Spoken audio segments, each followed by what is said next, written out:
Muy buenas noches, estimados amigos, ¿cómo están? Bienvenidos a este nuevo encuentro de filosofía, aquí con el compañero Ricardo Poviertin. Buenas noches, Ricardo, ¿cómo estás? ¿Cómo andás, Jonathan? ¿Qué decís? Acá ¿Qué, estamos, bien. qué tema vamos a tocar hoy, eh? Bueno, no viene mal recordar, a propósito del autor que vamos a tocar hoy, que ayer se cumplieron el 141 natalicio de Martin Heidegger, ¿verdad? Que nació en Ajá. 1889 en Meskirch, al sur de Alemania. Así es, en un Eh, pueblito ignoto. Eso. Bueno, como un homenaje a Heidegger que vamos a hacer, empezamos entonces este encuentro, este programa sobre el pensamiento de Dios en Heidegger, con una introducción a la vida religiosa de Heidegger. Si te animás, introducirnos un poco a cómo es que da los primeros pasos Heidegger en la idea de Dios. Sí, yo quería decir, antes de introducir, dos cuestiones nada más. La primera es que yo tengo dos publicaciones de colegas que han publicado precisamente textos en torno a la cuestión de Dios en Heidegger. Uno ya tiene algunos años, que es de Néstor Corona, Lectura de Heidegger, la cuestión de Dios. Y el otro es de una también colega y muy amiga mía, que es Dios en Heidegger, de Zulema Pugliese. Una tapa muy linda, muy evocadora. Así que quería comentar simplemente que el tema de Dios en Heidegger ya ha sido tratado por algunos autores acá, y también ha sido mencionado. Es un tema que aparece siempre en las reuniones o en las conversaciones filosóficas, en los grupos. Es ineludible no citar el tema de Dios en Heidegger, ¿no? Esto en primer lugar. Y en segundo lugar, quería referirme a una cita de Fritz Heidegger sobre Martin Heidegger en una carta al cura Franz Eret el 28 de diciembre de 1947. Y hay una pequeña frase que dice lo siguiente: quien no conoce a Martin como un monaguillo crecido en la sacristía de Meskirch no ha comprendido su filosofía, aunque a menudo pueda aparentar externamente lo contrario. Es decir, quiero vincular esta cita con lo que habíamos dicho en el último programa acerca de que Heidegger era para nosotros un pensador religioso y también de alguna manera, de un modo muy particular, cristiano, ¿no? Y creo que, bueno, hoy el tema de Dios en Heidegger, vamos a ver hasta qué punto hay una influencia del cristianismo o no. Hasta qué punto podemos preguntarnos si tiene algo que ver con el cristianismo, y si no tiene que ver con el cristianismo, en qué sentido se aleja. Yo tengo, siguiendo una interpretación, que es personal, pero también es compartida por otros compañeros o colegas, una hipótesis, y es que Heidegger critica al cristianismo desde la metafísica, desde lo que él denomina la ontoteología cristiana, pero lo reivindica desde otro lugar, ¿no? Y un poco el tema de los dioses tiene que ver con todo el desmantelamiento. No quiero usar la palabra de construcción porque ya está demasiado utilizada. Prefiero todo el desmantelamiento de la filosofía metafísica occidental con respecto al tema de Dios, que es lo que él intenta hacer. Claro.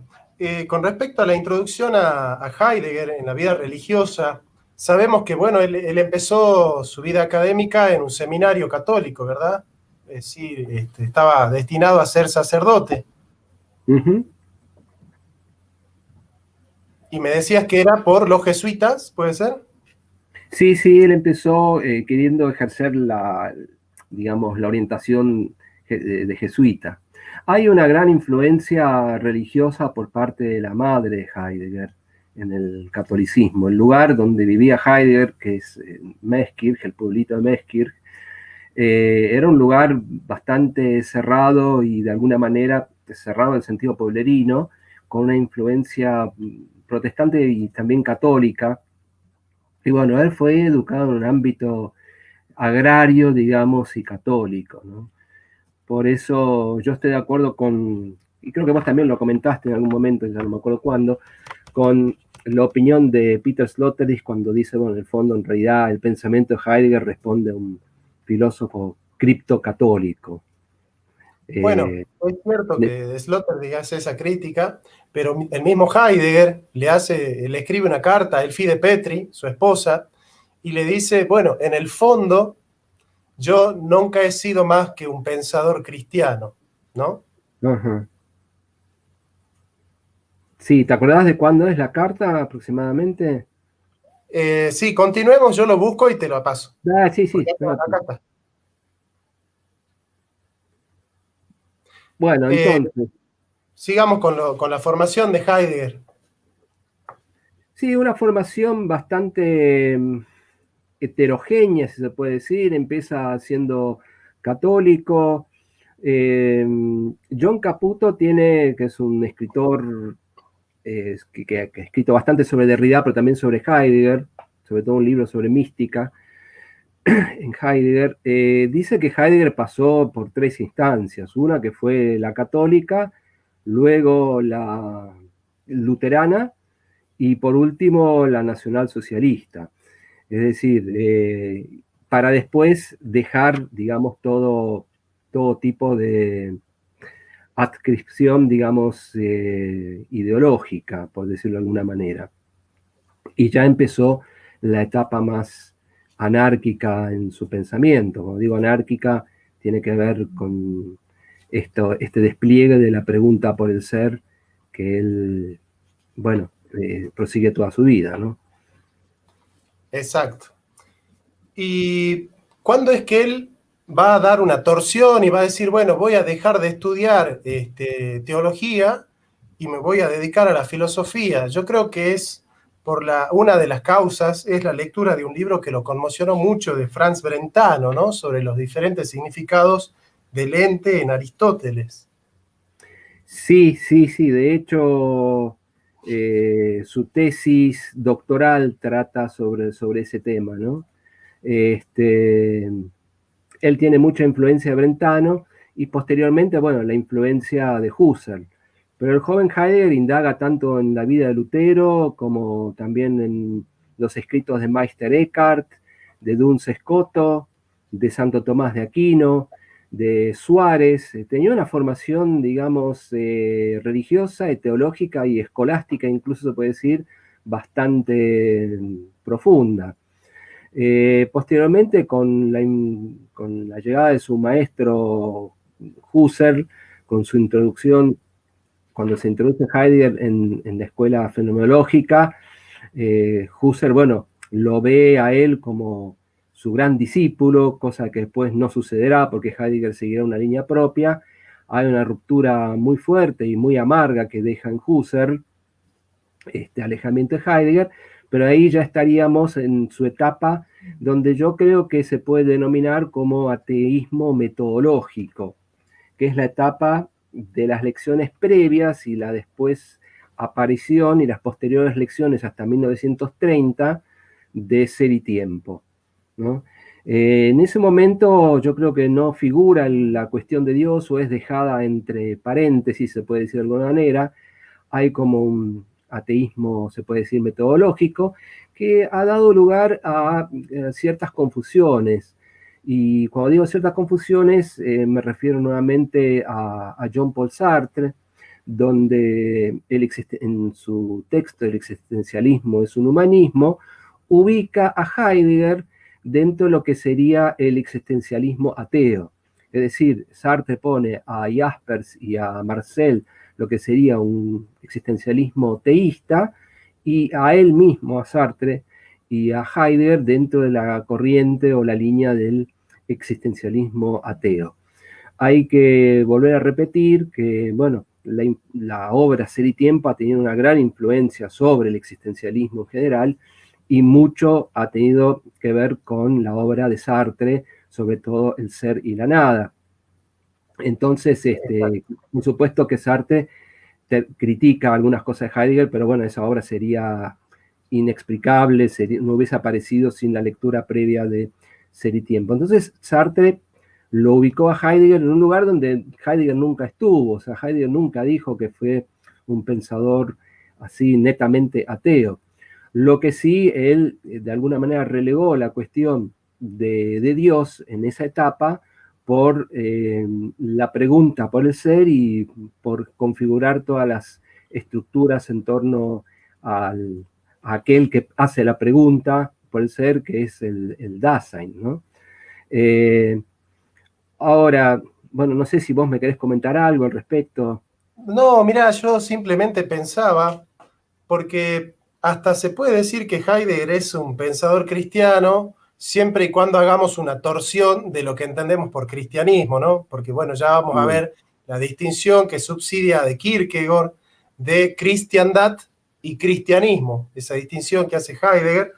O sea, haciendo una torsión de lo que entendemos por cristianismo, podríamos llamar a Heidegger un pensador cristiano, de la misma manera que podríamos llamar a Heidegger un pensador ateo, siempre y cuando hagamos una torsión de aquello que entendemos por ateísmo, que también va a aparecer en algún momento de nuestra charla, que Heidegger valora el ateísmo como una manera de hacer presente la divinidad, ¿no? En esas suerte de paradojas kierkegaardianas en las que se mueve el hondo misterio, ¿no? En el que piensa Heidegger. Sí, sí, me dejaste pensando. Creo que la cuestión del ateísmo aparece bastante clara en los aportes a la filosofía, que él lo menciona. Ahora, habría que ver el ateísmo con un guión en el medio, ateísmo, de lo que es el ateísmo comúnmente denominado. Me parece que metodológicamente, insisto mucho en esto, Heidegger se podría denominar como un pensador a-teo, pero esto tiene mucho que ver con su crítica hacia la metafísica, hacia la filosofía occidental, entendida como historia de la metafísica, y hacia la metafísica considerada como una construcción o como una constitución ontoteológica. Correcto. Y después me gustaría citar algunas cosas, ¿no? En el fondo, esa metafísica, esa constitución ontoteológica, lo que hace es distorsionar una experiencia o una figura de Dios genuina. Bueno, mirá, la impresión que me da.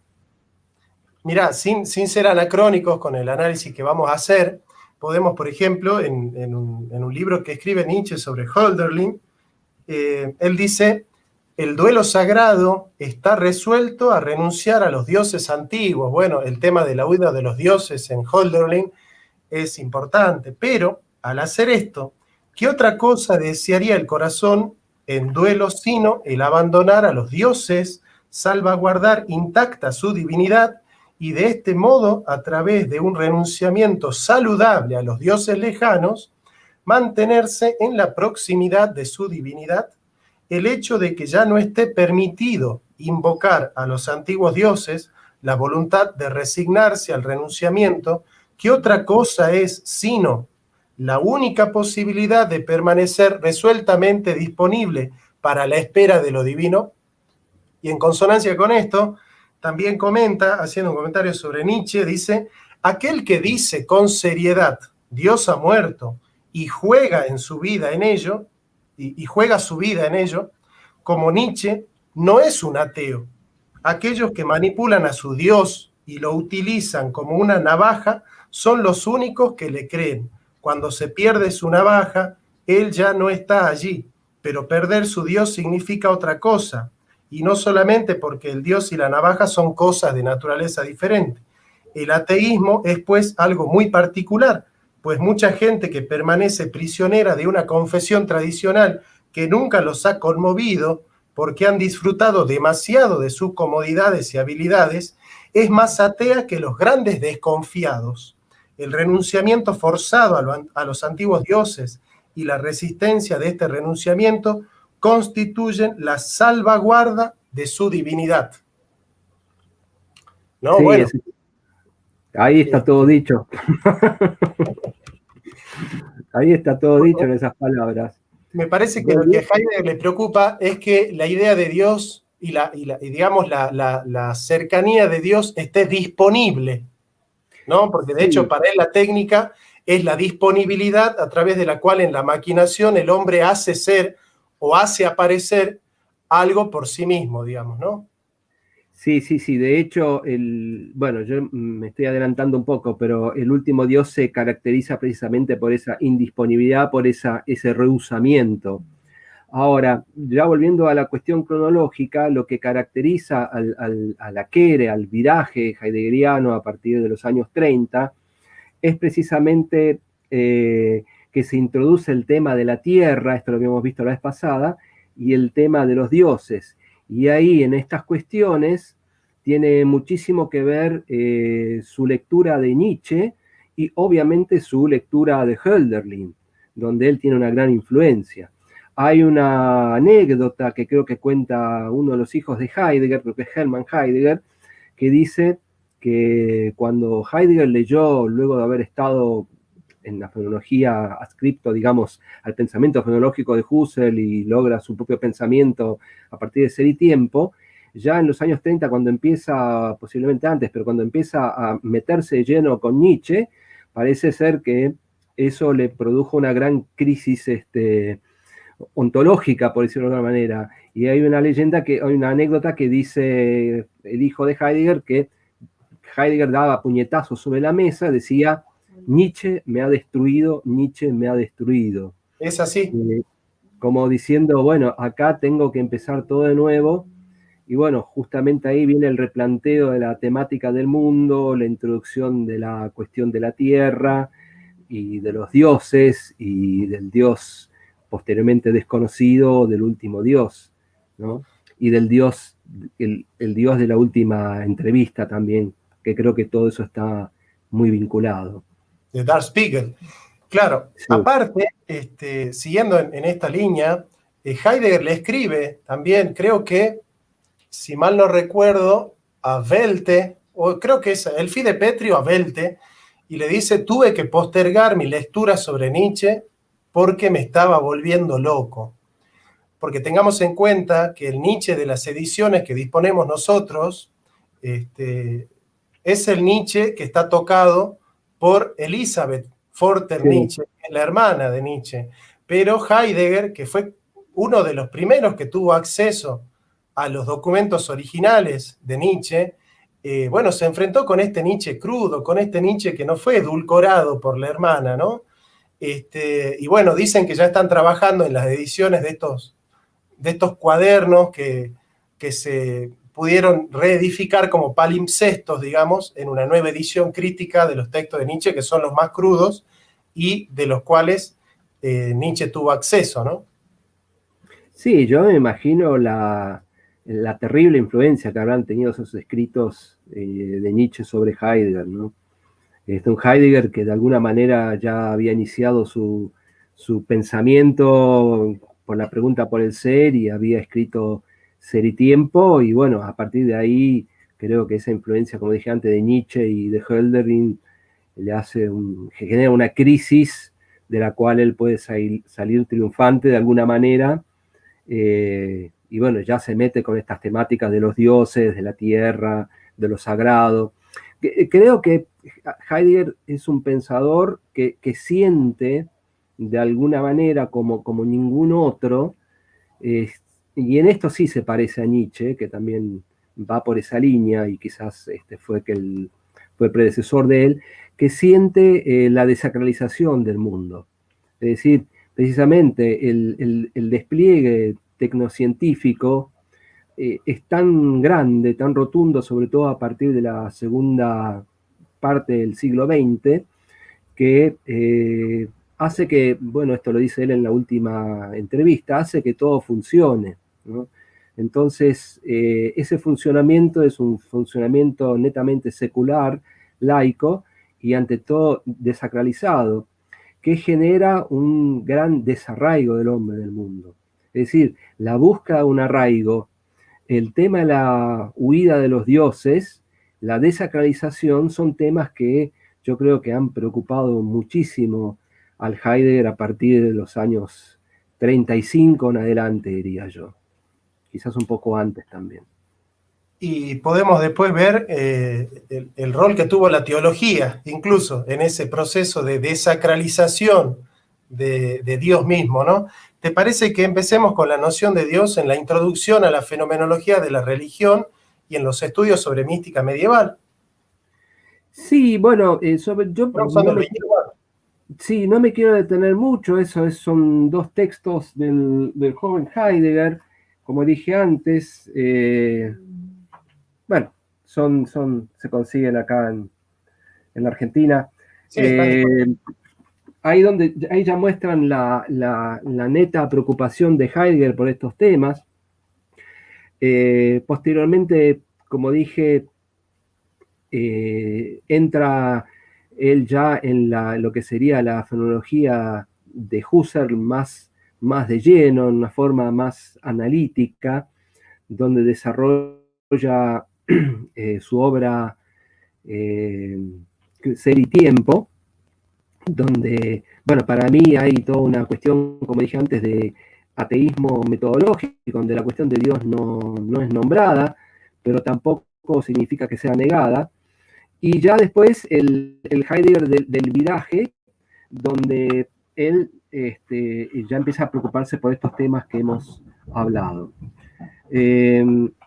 A mí me interesa mucho el Heidegger que interpreta a Nietzsche, sobre todo el Heidegger, porque ya que citamos a Nietzsche, ¿no? El Heidegger que da una conferencia en 1943 que se denomina la frase de Nietzsche, Dios ha muerto, donde él habla que Nietzsche afirma precisamente que la historia occidental puede ser considerada como el surgimiento y el despliegue del nihilismo, y que todo pensar metafísico es por tanto ontoteológico. Y ya en esa obra, en esa conferencia, mejor dicho, en Heidegger, se habla de la necesidad de un pensar preparatorio, que se mantiene dentro precisamente del ámbito de la meditación histórica. La frase Dios ha muerto implica el destino de 2 milenios de historia occidental, significa que el mundo suprasensible ha perdido su fuerza efectiva, sería Wirklichkeit, ¿no? Su realidad. No procura vida. La metafísica, es decir, la filosofía occidental comprendida como platonismo, ha llegado al final.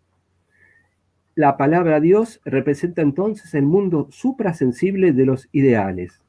Y acá cito a Heidegger, dice, el fundamento suprasensible del mundo suprasensible, pensado como realidad efectiva y eficiente de todo lo efectivamente real, se ha vuelto irreal.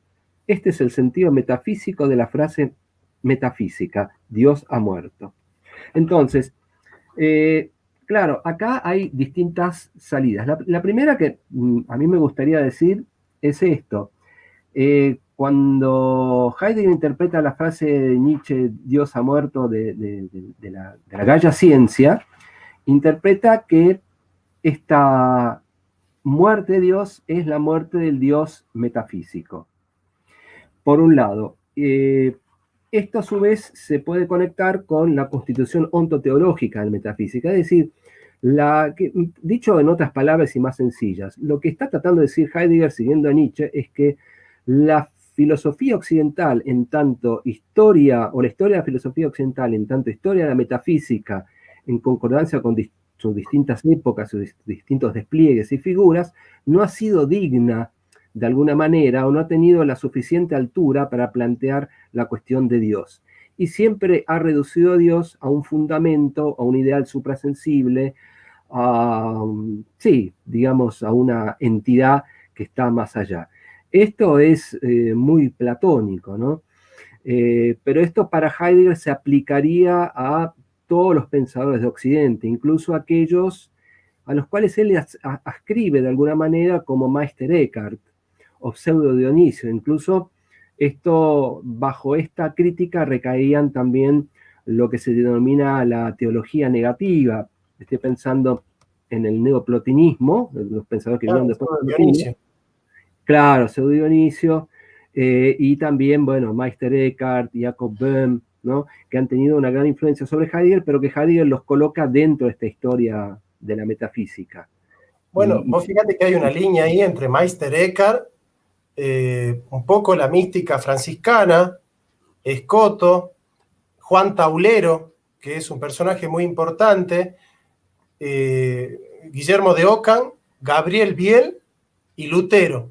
Digamos, esa es una línea, digamos, de la mística renana que va a configurar todo digamos, una teología paradójica del Dios oculto, que es muy caro al pensamiento de Lutero, ¿no? Que Heidegger va a beber mucho de eso en su estadio de la época de Marburgo, ¿no? Donde va a tener contacto con Rudolf Bultmann. sí, Dice que se juntaban los sábados a traducir el Evangelio de Lucas, del griego. Y bueno, Heidegger conoce un poco ahí de lleno lo que es la cuna del pensamiento protestante en Alemania, que es Marburgo, y bueno, conoce la teología del Dios oculto, la teología de la cruz. Pero me quería detener un poco en esto que decías de Nietzsche, me pareció muy interesante rescatar una frase de la Carta sobre el Humanismo de Heidegger, donde él dice, la proposición Dios ha muerto indica no solamente el fin del mundo suprasensible, sino también el fin de todos sus sucedáneos, el imperio moral, el progreso, la felicidad para todos, la cultura y la civilización. Asimismo, la cuestión del nombre dado a Dios es la cuestión misma de la situación histórica de Occidente, del Dios de la ontoteología, a la conquista del cosmos, se da la trayectoria de una misma voluntad de dominio, tendida hacia la procesión de aquello que ella misma aproxima, ¿no? Es en esta trayectoria lo sagrado y la experiencia de lo sagrado se han hecho indiferentes al hombre.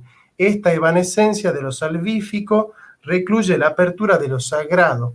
La reclusión de lo sagrado oscurece todo resplandecer de lo que es divino, ¿no? Y un poco aparece acá lo que sería en términos hermenéuticos un círculo hermenéutico, porque Heidegger dice, solamente llega el Dios en el ámbito de lo sagrado, pero el que instala lo sagrado es el último Dios, ¿no? Es como que ahí aparece un juego de el huevo y la gallina en Heidegger que es difícil de, tecnificar.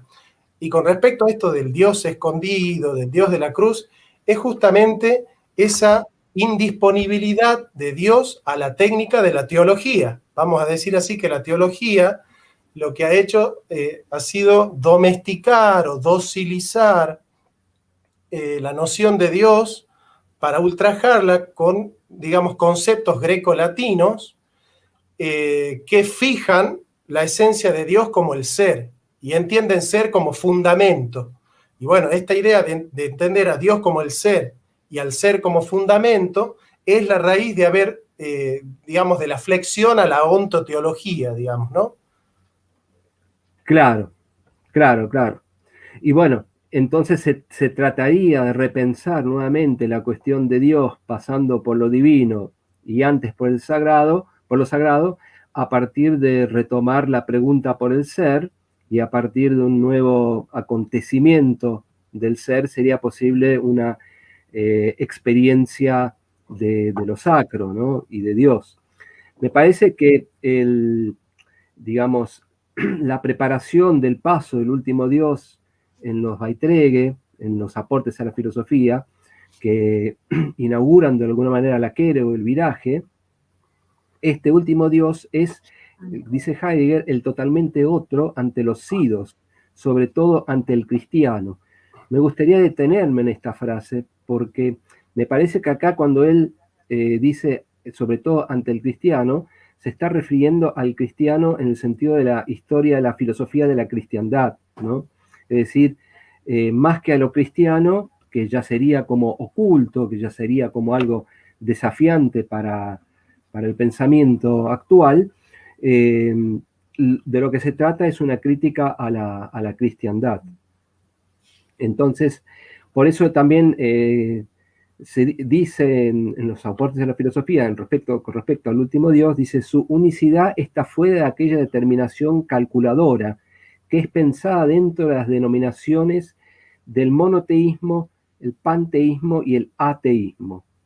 Es decir, la muerte de Dios, volvemos nuevamente a este tema, predicada por Nietzsche, sería el desfallecimiento de todos estos teísmos. Por eso, y acá yéndome un poquito ya más de Heidegger, como para no quedarnos tan atrapados en un discurso técnico, cosa que Heidegger no hubiese querido, digamos, la muerte de Dios no implica solamente, digamos, un tomar distancia de este fundamento en cuanto fundamento de un posible Dios, ya sea la idea de bien en Platón, el motor inmóvil en Aristóteles, o las pruebas de la existencia de Dios en Santo Tomás, etc.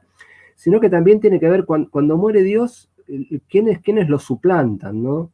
¿Cuáles son aquellos que toman el lugar vacante de Dios? Que eso no deja de ser preocupante, y queda claro que en la modernidad es la ciencia o la tecnociencia la que ha tomado ese lugar vacante del Dios judeocristiano. Entonces hay que ser también muy cuidadosos, porque ese lugar vacante también puede ser tomado por distintos, digamos, por todo tipo de pensamiento que funcione de una manera ontoteológica, es decir, que se base en un determinado fundamento.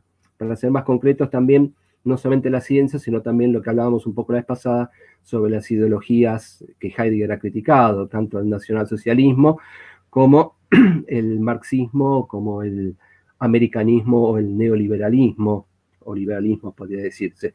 Todas esas ideologías tienen de alguna manera una herencia o subsisten gracias a un funcionamiento que han heredado de la metafísica. En el fondo son posiciones ideológicamente metafísicas. El problema es que, bueno, con eso Heidegger dirá, se tapa o se oculta aún más aquello que es digno de ser pensado, que es precisamente la pregunta por el ser, el acontecimiento, y a partir de ahí la cuestión de Dios y de los dioses. Exacto. No sé si... Exacto. Mirá, recogiendo un poco esta idea de ontoteología, claramente Heidegger en su estadio de Marburgo va a tener un contacto con la fe cristiana, que yo diría que es muy deudora del pensamiento de Schleiermacher. ¿En qué sentido? Nosotros sabemos tradicionalmente que el objeto de la fe en Santo Tomás de Aquino y en general en la Iglesia Católica es Dios, el Verbo encarnado, ¿no es cierto? Dios en sí mismo, el Verbo encarnado, y la historia de la salvación, digamos. Ese es el objeto de la fe. Entonces vos, por ejemplo, tenés la palabra credo, y en la palabra credo tiene como dos vertientes. El credo como el objeto de la fe, es decir, la fe que profesamos, el contenido de aquello que es objeto de nuestra fe, y credo como el acto subjetivo de creer.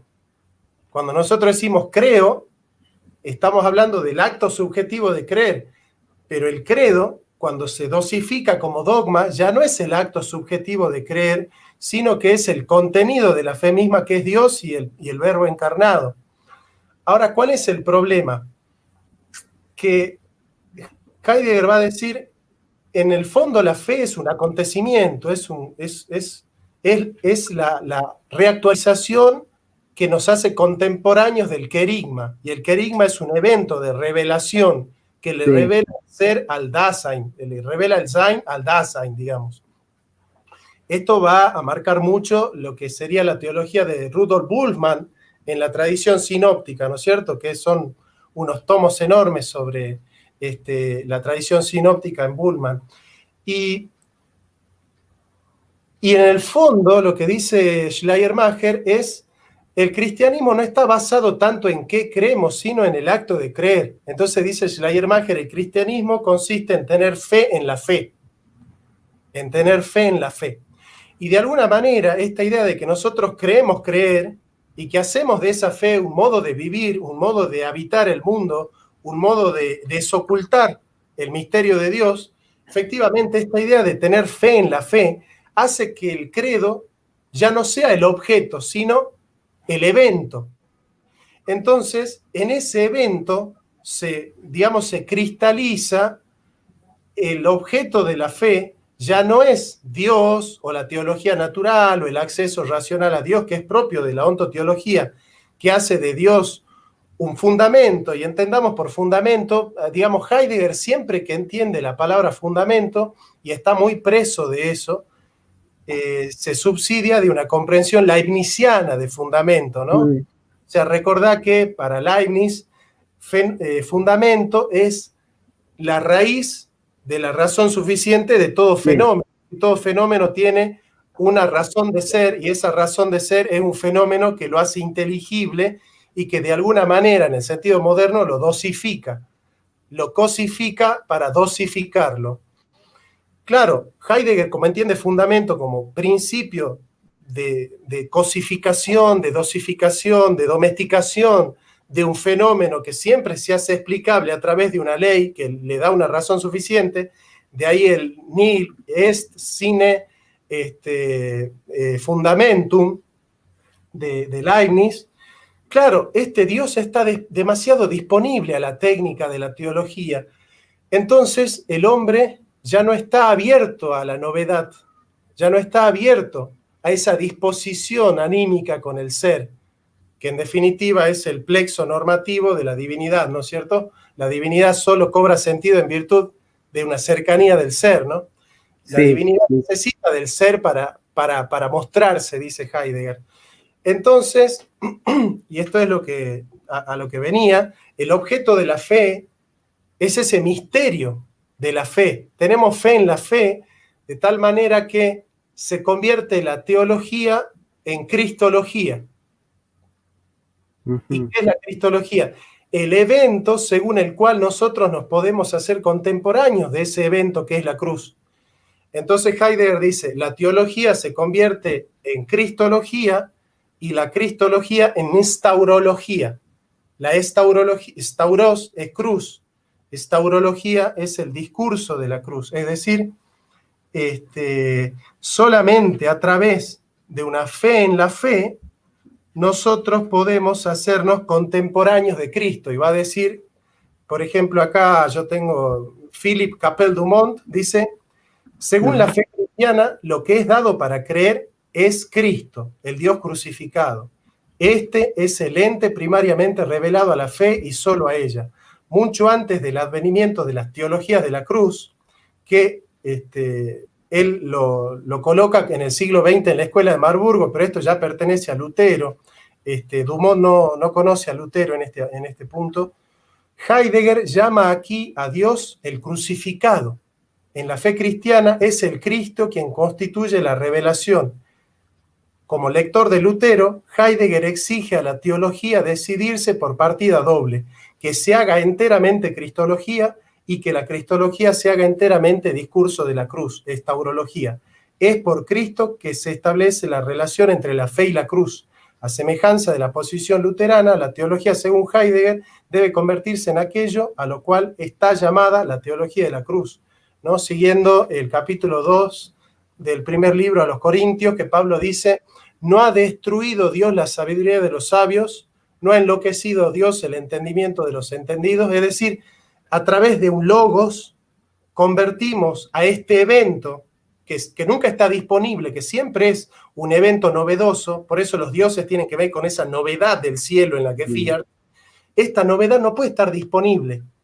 Colocar a Dios como el ser y al ser como fundamento dosifica al fenómeno para la técnica, hace del fenómeno una disposición de la técnica en el cual el hombre puede habitar construyendo, ¿no? Bueno. Claro, sí, está muy fino tu análisis, que en el fondo, interesante la pregunta de Carlos Pairetti. Te mando un saludo, Carlos, es un colega que vive en Santa Fe, muy estudioso de Heidegger, también de Bátimo.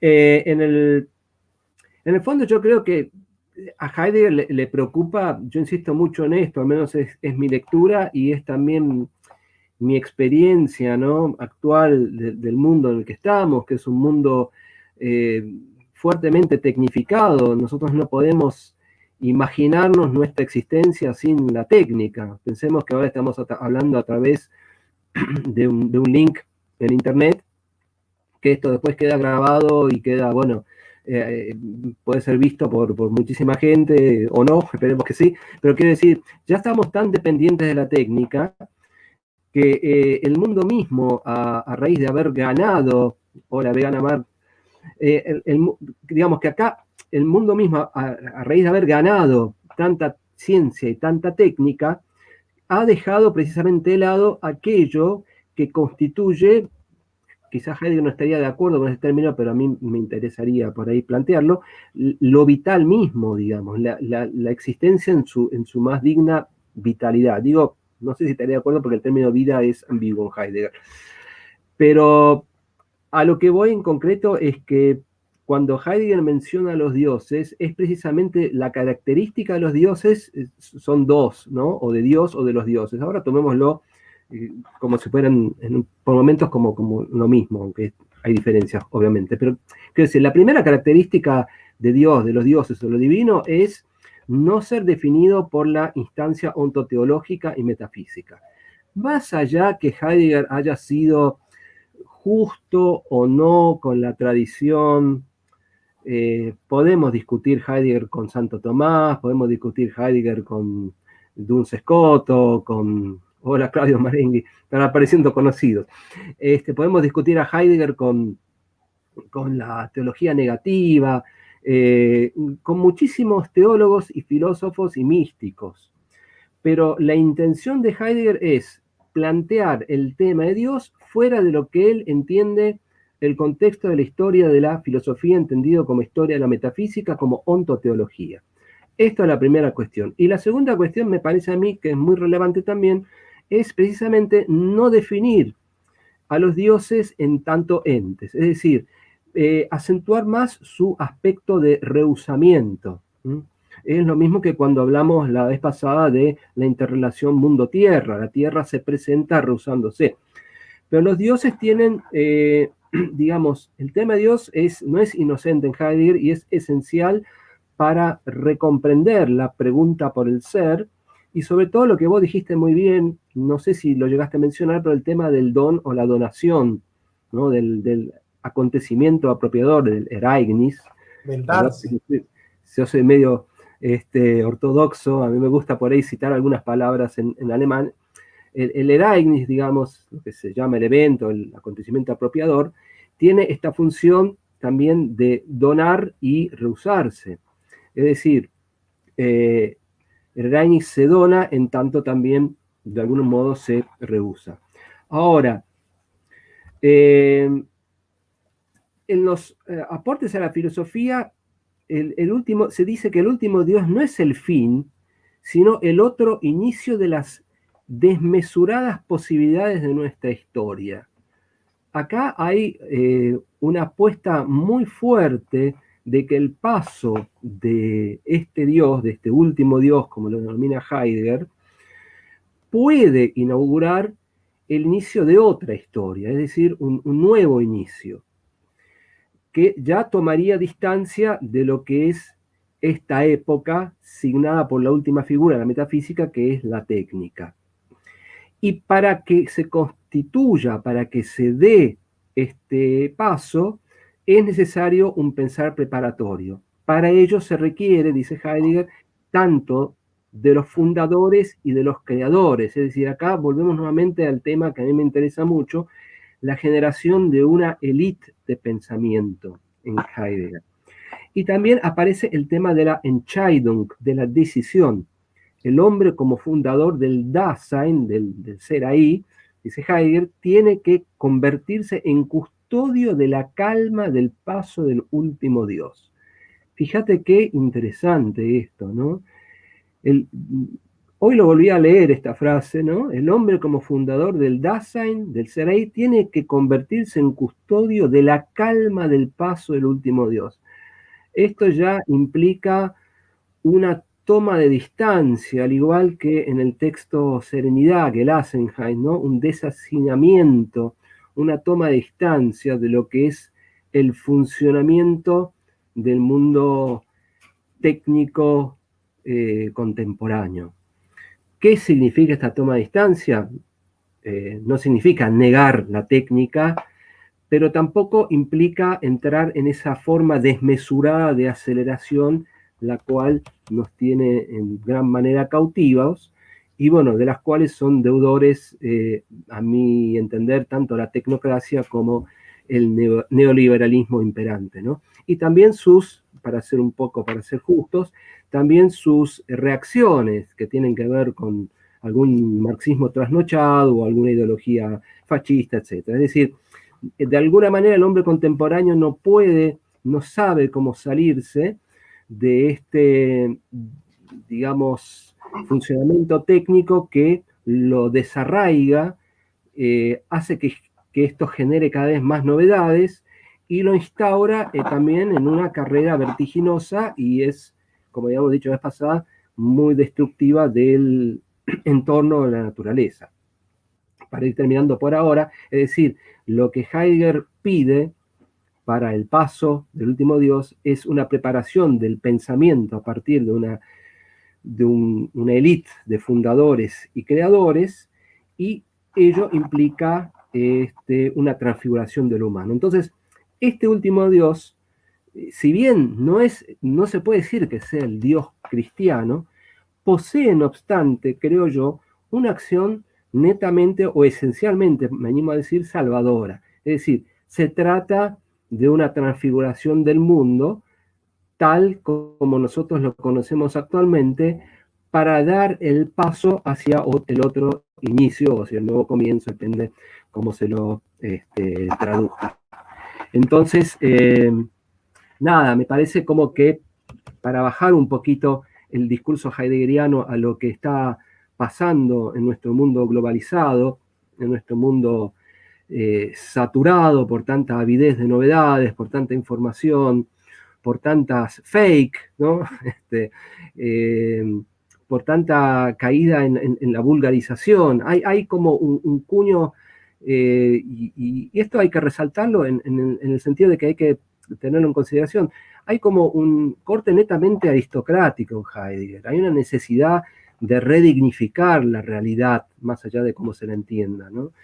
No es un Heidegger que huya de nuestro presente, sino que Heidegger intenta tomar distancia del mismo para pensar los problemas actuales desde otro lado. Y me parece que el tema de los dioses y del último dios y su acción salvífica tienen una gran incumbencia en su pensamiento y es todo un reto para nosotros, para ver cómo, bueno, se prepara este tipo de pensamiento para que acontezca un cambio. Me parece, para ser rotundo, me parece que el pensamiento de Heidegger lo que deja como herencia, como legado, es algo mucho más revolucionario y mucho más, sí, como algo que mucho más desafiante que cualquiera de las ideologías vigentes, ¿no? Que la mentalidad del libre mercado o que la lucha de clases marxista o lo que fuere. Me parece que el pensamiento de Heidegger, pensado, digamos, desde este lado, es desafiante realmente, porque nos hace generar, digamos, nuevas sensibilidades, nuevos grupos de pensamiento, pensar, digamos, la realidad ya desde otro lugar. Exacto. Bueno, te saluda Román Capa desde Chile. Muchísimas gracias. Bueno, Michael, Janet Currilla cita una frase de Nietzsche que dice que siempre que hay un orden, tenemos la tarea de desconfiar de él, desenmascararlo, ver esa trama en la que ese orden está enquistado y que no se presenta como tal. Nietzsche. Muy bien, muy buena frase, ¿no? Y muy al pie de lo que estamos tratando. Si te parece, yo he publicado para la Sociedad Argentina de Filosofía un artículo sobre el último Dios. Hago un bosquejito breve para entender qué es el último Dios en el contexto de una filosofía complexiva de Heidegger, que, bueno, esto ya se van a dar cuenta, nosotros los tomistas tenemos ese vicio de sistematizar, ¿no? De armar un armazón ahí, porque si no, si nosotros no ordenamos, los tomistas no podemos entender. Y lamentablemente muchas veces esto en las lecturas de Heidegger es traicionar el espíritu de Heidegger, ¿no? Ordenarlo, hacerlo inteligible, articularlo. Sería evidentemente una traición al pensamiento de Heidegger. Así que yo lo que le propongo es ordeno a Heidegger para que después nosotros podamos destruir ese orden o deconstruirlo en todos casos, ¿no? Bueno, Jonathan Percy te saluda desde Perú. Muchas gracias, Jonathan. Muchas gracias. Heidegger, en Introducción a la Metafísica, va a sostener que la physis es la totalidad del ente. Es decir, el fío es un brotar por sí mismo que permanece en sí mismo, digamos, ¿no? Es un abrirse por sí mismo. Esta idea de abrirse por sí mismo es pariente a la idea del ser como un darse, como un donarse, digamos, ¿no? Heidegger, al último, va a decir, por ejemplo, en los Beitrage, el ser no es, el ser se da, digamos. Bueno, esta idea de darse es pariente, digamos, o esta idea es, digamos, subsidiaria de la idea de brotar de la physis. Bien. Heidegger al principio va a ir llevando hacia atrás esta idea de la aletheia como un desocultamiento que se dona a sí mismo como un evento, ¿no? Como un acontecimiento, al estilo del instante de Kierkegaard, digamos, ¿no? Para el que han leído Kierkegaard. Entonces, claro, este evento apropiador que da inicio a la historia de Occidente se da en Anaximandro, en Heráclito y en Parménides. Al último va a decir Heidegger, los griegos tenían la palabra aletheia, pero nunca tuvieron la experiencia de ese desocultarse, ¿no? Que Heidegger primero en Ser y Tiempo coloca en Platón y Aristóteles, después lo remonta a los presocráticos y al último como que nadie ha entendido bien o nadie ha vivido esa experiencia del desocultarse del ser. Pero bueno, en Anaximandro, en Heráclito y en Parménides, se da este evento apropiador del inicio de la historia de la filosofía como un ser que se abre y que se muestra y que se dona, digamos, ¿no? Que brota por sí mismo y se dona a sí mismo. En esa donación es justamente un donarse retirándose, es decir, es un donarse que no se disuelve en la donación, porque no se dona a sí mismo, sino que él es un donar la donación, digamos. Donar la donación en términos cristianos, nosotros sabemos, es la gracia. La gracia es un donarse, ¿no? Bien, ahora, claro, Heidegger, subsidiado por el concepto de gracia de Meister Eckhart dice, cuando la gracia y la naturaleza se unen, desaparece la gracia y la naturaleza, ¿no? Esa idea de un pliegue en el cual se va vaciando de fundamento esa experiencia. Heidegger va a entender que Platón, con la idea de ortótex, cuando Heidegger habla del seminario sobre el teeteto en Platón, va a desarrollar el mito de la caverna y va a decir que lo que hace Platón es entender la aletheia escorándola hacia la ortótex. ¿Qué es la ortótex para Heidegger? Corrección de la representación. ¿Qué es corregir la representación?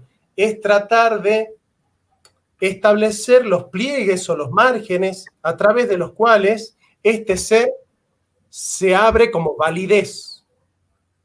El ser o Dios como validez, dice Heidegger, que va a cuestionar, obviamente, en la Carta sobre el Humanismo, esta idea de que Dios sea el valor supremo, dice, sí, ¿no? En la Carta sobre el Humanismo, que tiene que ver con la filosofía de los valores de Lotze. Bueno, esta idea de la validez es esta idea de la ortótex, porque validez, ¿dónde surge el concepto de validez? En la lógica. ¿Y qué hace la lógica? Trazar los márgenes a través de los cuales un evento discursivo tiene sentido, digamos, ¿no? Está yendo con Lotze a entender a los ontólogos, a Anaximandro, Heráclito y Parménides. Entonces, cuando de repente esa aletheia, esa donación, ese abrirse por sí mismo, se dosifica como ortótex en Platón, el ser queda momificado, al estilo de Sloterdijk, ¿no? Queda momificado, digamos, y se retira para no ser dosificado. Entonces, ¿qué hace la ortótex? La ortótex corrige esa representación, corrige esa apertura, esa ortótex se convierte en certeza subjetiva con Descartes, después, en la inmanencia del espíritu se disuelve la novedad del ser en Hegel, y en la inmanencia de la voluntad se disuelve la novedad del espíritu en Nietzsche. Entonces la metafísica se convierte en voluntad de voluntad. Entonces, de alguna manera, Nietzsche es el último gran platónico, por cuanto que sigue manejándose en el universo del ortótex.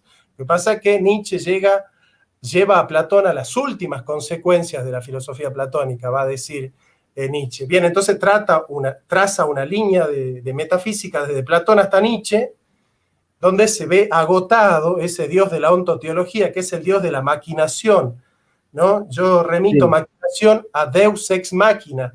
¿Qué es Deus ex machina en el teatro griego? Nosotros tenemos una trama discursiva, una trama teatral, digamos, y Deus ex machina es cuando un agente externo a la trama interviene en la trama para torcerla, digamos, para torcerla. Tuerce la trama, la lógica interna de una trama, digamos. Bien, ¿quién realizó la primera torsión, la primera quere? Platón. Y el que llevó la torsión hasta el último fue Nietzsche con la idea de ser como voluntad de poder y como eterno retorno, ¿no? El tiempo como eterno retorno y el ser como voluntad de poder.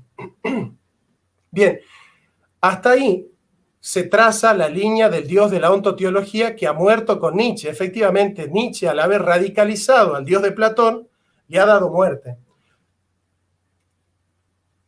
Este nihilismo, esta falta de fundamento que nos da la capacidad de poder crear, para Nietzsche, digamos para Heidegger, no es esa idea de crear como de construir, en el sentido de construir, habitar y pensar, no es una idea de forjar, sino que la idea es habitar en el origen para que el origen pueda crecer por sí mismo. Entonces, por ejemplo, en el evento, Heidegger dice: no deviene permanentemente inevitable la pregunta, ¿cómo pues la aletheia es acogida y guardada? Ciertamente, solo que esta acogida, esenciarse del hombre como nous, no es precisamente la fundación de la aletheia, que solo se esencia en su propia inicialidad, es decir, inicialmente, ¿no? Es decir, su propia aperturidad, digamos. Pero ¿no es entonces la idea, la apariencia, lo mismo que la aletheia? Sí y no. En ella todavía la esencia de lo que brota, de lo que surge, pero a la vez la acogida del mirar, a través de lo cual la idea misma deviene aquello a lo cual un dirigir se dirige. Pero a través de ello, en primer lugar, no se introduce nada sujeto y subjetivo. Solo esto es esencial, que la inocultación se somete al yugo de la idea. Esa es la ortótex, que la inocultación se somete al yugo de la idea y esto del mirar. Pero en ello el mirar no sienta ni crea la idea misma, sino que la percibe. Por eso el hombre se convierte en antropos. ¿Por qué? Porque es un hombre que se para y mira hacia adelante. Y en el mirar tecnifica, ¿no? Anti-oraos significa pararse y mirar hacia adelante. Entonces, ¿cuál es el último Dios? ¿Cómo aparece el último Dios? Heidegger va a decir en la historia del ser, y con esto ya dejo a Ricardo, hasta que el hombre futuro de Occidente se encuentre fuera en las simples decisiones y aprenda a honrar y saber la abismosa lejanía de lo cercano, que es esta idea de aparecer retrayéndose, largas meditaciones tienen que desenredar la tenaz confusión y suscitar el ánimo de meditación como alegría del ser ahí. Las verdades, accesibles a cualquiera, fraguadas de la noche a la mañana, son luego solo desoídas como ruido vacío. No requieren refutación alguna. Esta misma se convertirá solo en ruido y hacedurías, pero verdad se esencia en la calma del Sein. Esta calma es la cercanía del último Dios. Es decir, a mí me gusta decir, en esa ya no disponibilidad en la cual el hombre no tiene nada más que hacer y no tiene nada más que decir. Ahí aparece ese ser que abrió la historia de Occidente, que se sustrajo a través del ortótex por la maquinación y la técnica, y que está apareciendo como latencia de una resonancia, de un mostrarse que se oculta y de un ocultarse que se muestra al estilo de Physis Scriptes ai Filei de Heráclito, el fragmento 123, donde el ser aparece como un darse que está latiendo en una resonancia que puede escuchar el poeta, que es el guardián del último Dios. Sí, sí, muy bueno, muy explícito lo tuyo. Sería interesante, como para hacerle una bajada a lo que vos decís, ir, digamos, diciendo algunas cosas de una manera, lo voy a tratar de decir sencilla. La historia del ser, no sé si me escuchás ahí. Bueno, perdí el contacto. No, sí, te escucho, te escucho. Bueno, porque desapareció tu imagen. Bueno, la historia del ser es la historia de la destinación del ser, ¿no?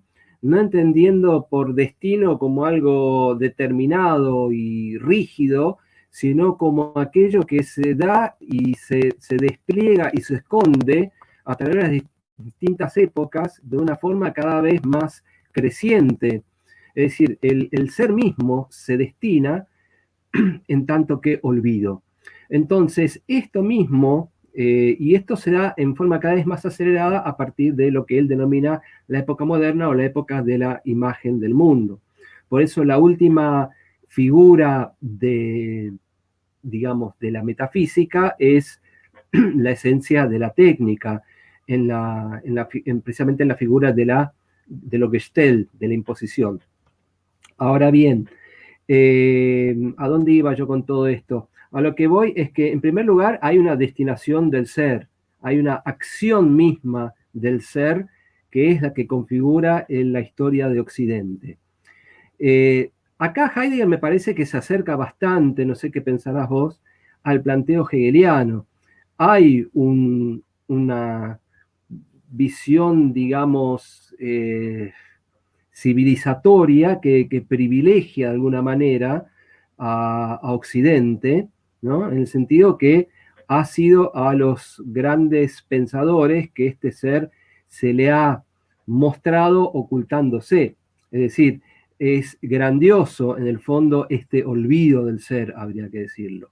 Ahora, así como es grandioso, es de peligroso. Es decir, estamos en una situación bastante crítica y por algo Heidegger dice que, bueno, que estamos en un mundo que todo funciona, pero también donde está el peligro, esto lo dice la pregunta por la técnica del año 53, crece también lo salvífico, siguiéndolo a Hölderlin.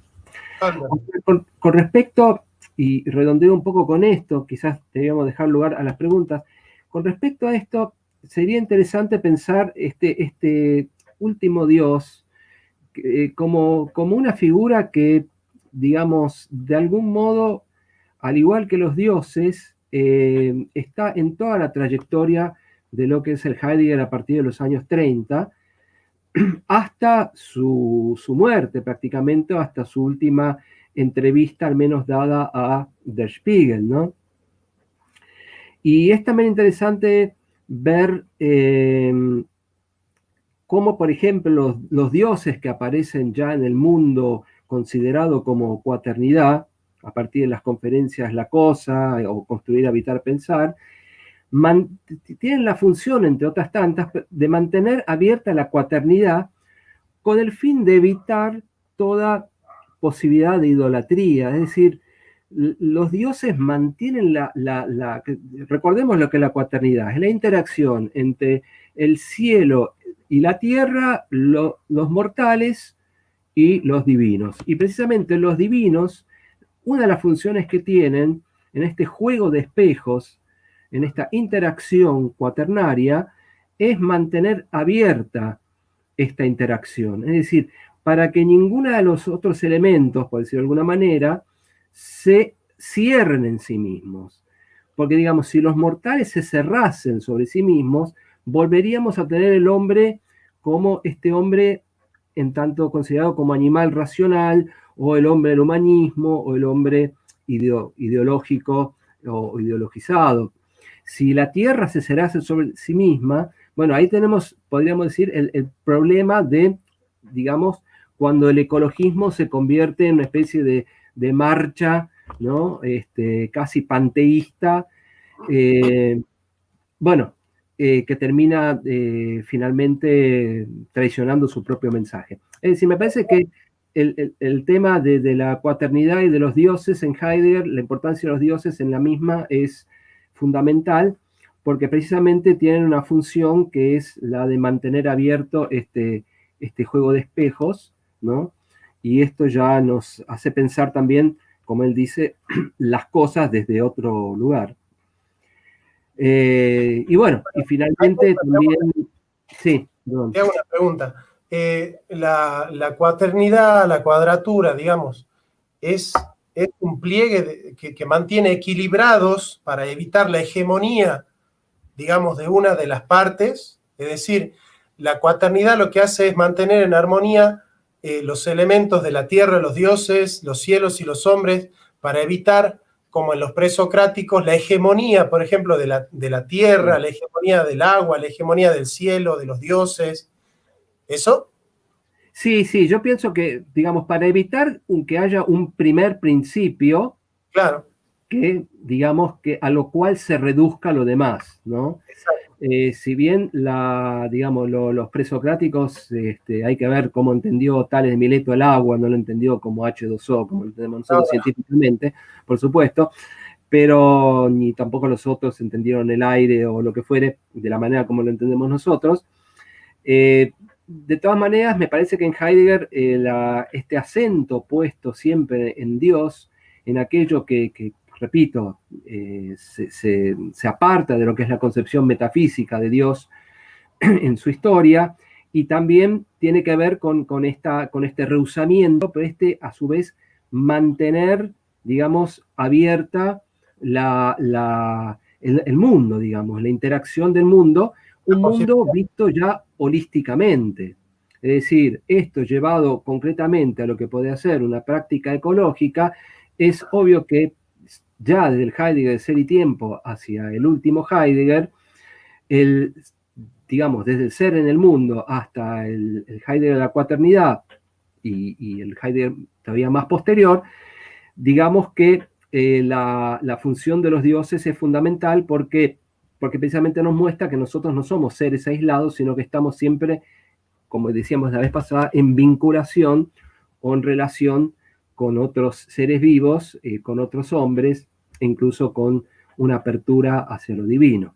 Y acá hay que tener mucho cuidado porque no es que la relación, que esto corremos el riesgo de caer en esa lectura, muy fenomenológica, por cierto, no es que la relación agote, digamos, a estos elementos. Quiere decir, no es que la relación del hombre con la tierra se agote en la relación, sino que hay una interacción de hombre-tierra o de los mortales con los divinos y con el cielo y el cielo con la tierra y con los divinos y de los cuatro elementos que están entre sí. Eso me parece también como un gran desafío para pensar nuestra época y nos acerca también de alguna manera a algunos intentos epistemológicos dentro de la ecología contemporánea, como Ness, como en Lovelock, de intentar pensar la Tierra o Gaia, digamos, desde un lado más holístico, diferente, digamos, de lo que le ha pensado la tradición, tanto científica como filosófica. No sé si querés ir cerrando acá o hacer algún cierre. Ya hay varias preguntas. Bueno, yo diría que dejemos paso a las preguntas, porque si no, termina siendo un... Cumplimos nuestro propósito, quisimos hacer la exposición en 1 hora, la hicimos en 1 hora y 8 minutos, así que bien, cumplimos. Sí, la idea es, obviamente, que esto es un tema muy vasto, muy rico, no es agotar esto, sino que, digamos, aproximar a la gente a la obra de Heidegger y mostrarles la actualidad que tiene y bueno, que se animen a leerla, ¿no? Y a pensar nuestro tiempo, que es lo que Heidegger definitivamente quiso. Exacto. Bueno, Ricardo, mira, nos dice Claudio Marenghi, ¿se puede pensar este último Dios como el dador de la donación en tiempo y ser? ¿O sería forzar a Heidegger sostener esto? ¿Qué pregunta, Claudio? ¿Cómo andás? Como el dador de la donación, a mí no me queda claro el tema. Te voy a ser honesto, porque por momentos parecería ser como que el Eraignis, ¿no? Que está muy vinculado con el último Dios a partir de los aportes de la filosofía, es el que tiene de alguna manera la última palabra. Eraignis, que no hay que pensarlo, como ya dijimos, como causa ni como fundamento, sino como donación que se rehuye. Es un darse que se rehuye al mismo tiempo. Ahora, parecería ser que, hay dos interpretaciones. Una es la del Heidegger, que es un poco más lo que yo, hablando con una colega, Mónica Jardina, he hablado algunas veces. Hay un Heidegger como que es un poco más, a ver, lo digo aún quizás con el riesgo que corren estos términos, que es un poco más optimista, ¿no? Que es el Heidegger, por ejemplo, de identidad y diferencia, donde él en lo Gestel ya ve el centellear de lo Eraignis. Es decir, ya en la imposición de este mundo técnico, ve de alguna manera destellos de un anuncio, de un acontecimiento, ¿no? De esto, el Bátimo, por ejemplo, sacará una lectura muy interesante, que uno puede estar de acuerdo o no, que es el surgimiento de nuevas sensibilidades, de las diferencias, etcétera, que, bueno, esto ha tenido una gran influencia no solamente en la posmodernidad, sino en el pensamiento contemporáneo, muy deudor de esta interpretación, a mi criterio. Este sería un Heidegger donde ve las posibilidades en el mundo técnico actual de un nuevo comienzo o de un acontecimiento que ya nos instalaría en otro lugar, por decirlo de alguna manera. Y después está el Heidegger ya de la última entrevista de Spiegel, donde él dice, solo un Dios podrá salvarnos, ¿no? Es decir, y nos queda la posibilidad de, a ver, lo voy a leer. La filosofía no podrá producir el efecto inmediato que cambie el estado presente del mundo, dice Heidegger. Eso vale no solamente para la filosofía, sino incluso para todo aquello que no son sino preocupaciones y aspiraciones por parte del hombre. Solamente un Dios puede todavía salvarnos. Nos queda como única posibilidad la de preparar en el pensamiento, en la poesía, una disponibilidad para la aparición de Dios o para su ausencia en nuestra declinación, pues nos declinamos ante un Dios ausente.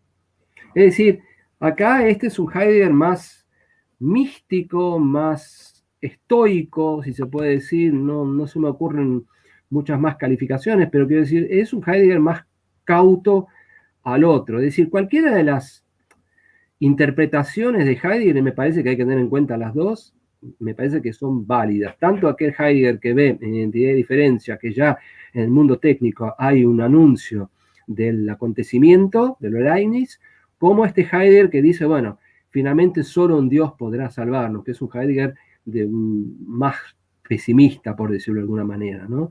Un Heidegger que ve el mundo tal como se viene desplegando a partir de la Guerra Fría, esto creo que ya lo dijimos la vez pasada, y del cual él es testigo, y con todo lo que vendrá después, hacia mediados y fines del siglo XX, y lo que estamos padeciendo ahora.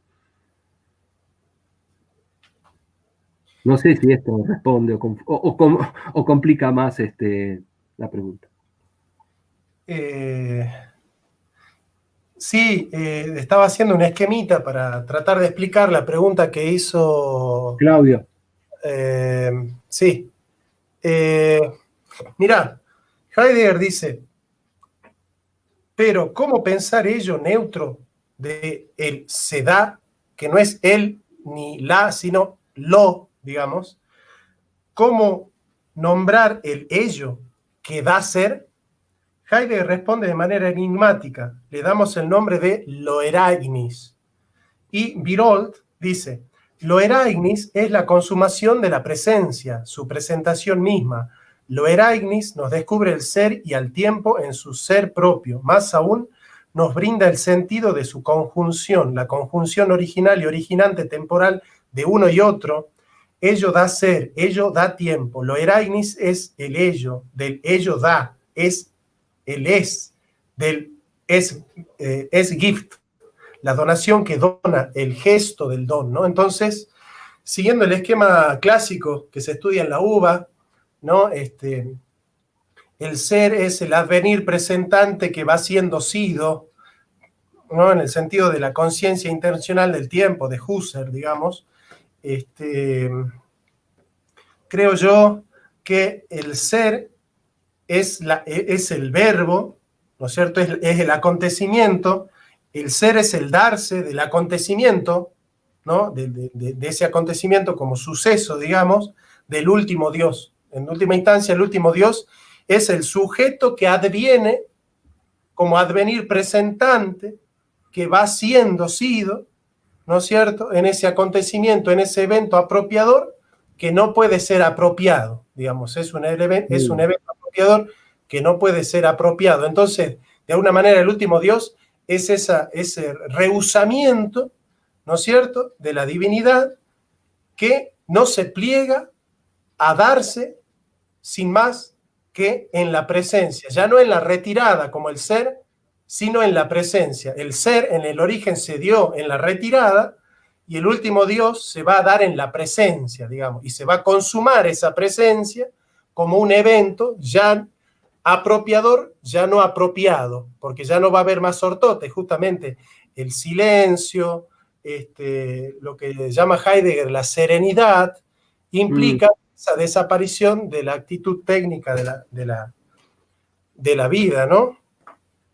A ver, bueno, acá tenemos a alguien muy gracioso, es un Adolf Hitler. Bueno, No, mira vos, llegó tarde, dijo, sí. Sí, a ver, dice, a ver, bueno, Román Capa, desde Chile, te dice, eso que mencionas en la cuaternidad me resuena al mecanismo de Anaximandro con esa de pagar justicia recíproca, una limitación impuesta por el apeirón. Bueno, ahí me parece que es una lectura ya más que es muy respetable, por cierto, pero es una lectura más ligada a lo que serían un pensamiento de Levinas o quizás incluso de un Derrida, ¿no? Donde, bueno, critican a Heidegger precisamente por quedar todavía cautivo de una mismidad, ¿no? Y que no se abriría en el fondo a la alteridad o a la diferencia. Para mí es muy respetuoso ese pensamiento, sobre todo el de Derrida, bueno, los dos, y el de Levinas también, pero ya, bueno, eso daría pie para otra charla, porque es muy complejo el tema. Sí, sí, sí. Andrés Upegui Jiménez dice, ¿no es Heidegger un típico pensador moderno que considera que todo lo anterior a él está errado y él va a anunciarnos la verdad que hasta él no se conocía? Bueno, parecería que Andrés piensa que Heidegger es una especie de progresista, ¿no? Pero considero que todo lo contrario. No sé, Ricardo, ¿vos cómo lo ves? Es deudor de la modernidad, por eso yo, digamos, en este sentido yo lo acerco a Heidegger, o Heidegger, bueno, yo, mucho, ¿no? Quiero decir, Gadamer, sin ir más lejos, hay un texto, o en varios textos, lo que hace es tratar de ver las relaciones entre el pensamiento de Heidegger y el de Hegel.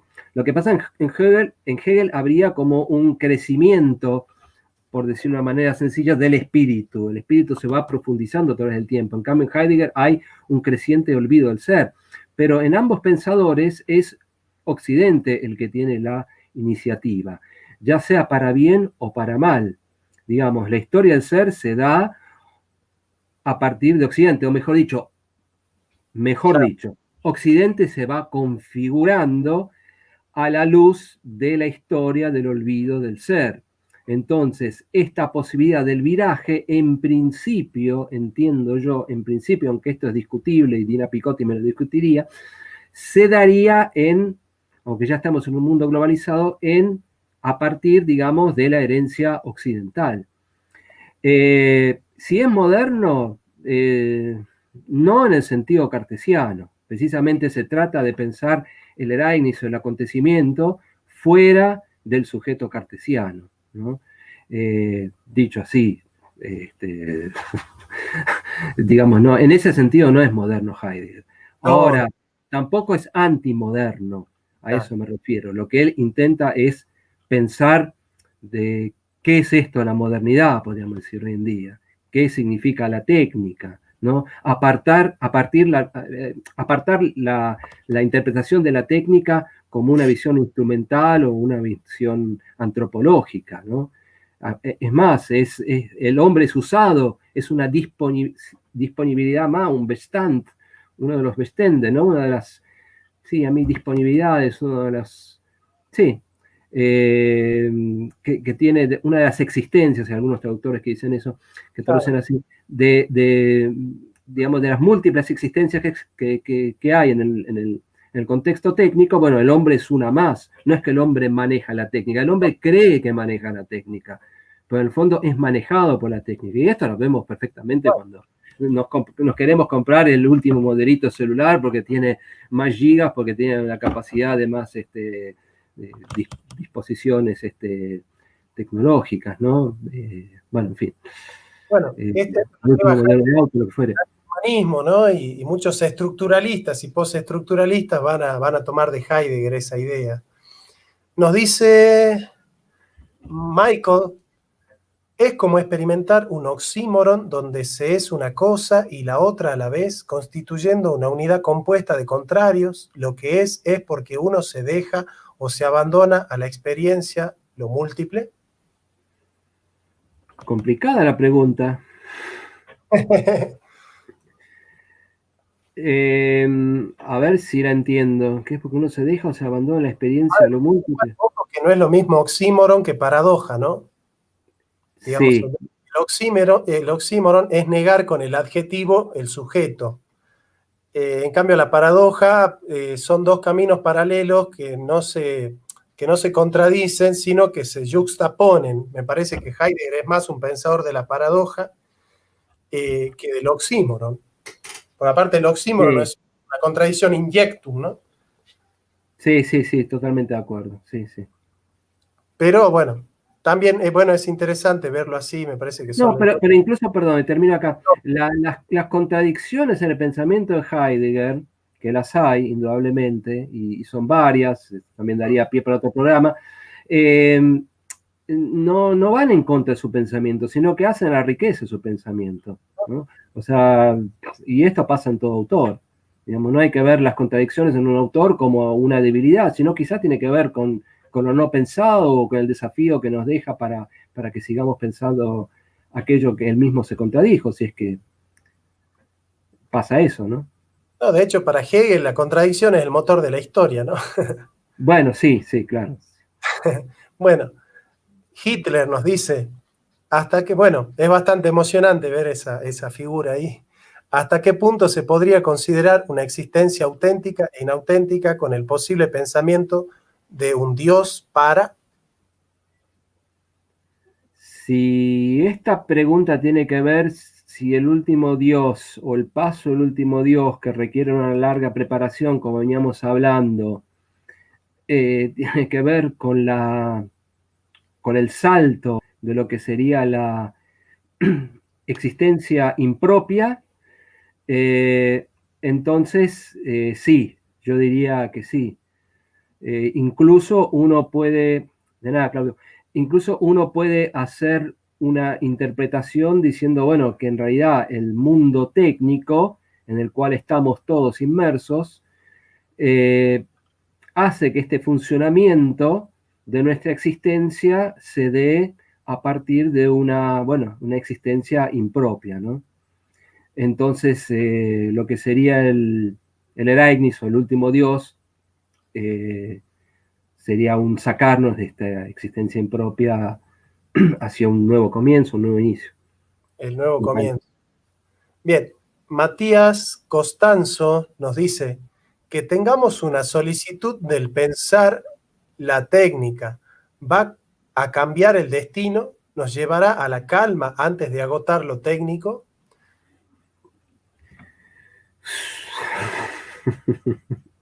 Bueno, hay que ver, nosotros estamos hablando sobre Heidegger. Ahora, la gran tarea es empezar a pensar, digamos, generar estos elites, estos grupos de pensamiento. No nos olvidemos que todo pensamiento, esto lo dice Heidegger incluso en Ser y Tiempo, todo pensamiento, de alguna manera no lo dice con estas palabras, pero da a pensar esto, todo pensamiento genera una acción cuando es auténtico pensamiento. Entonces, el mismo hecho de criticar la filosofía occidental como ontoteología y el mismo hecho de intentar pensar la técnica fuera del lugar instrumental o antropológico ya implica intentar instalarse en otro lugar. Ahora, a partir de ahí, bueno, hay que ver cómo se plasma esto, digamos, en un sentido ético y político, que es el gran desafío. Exacto.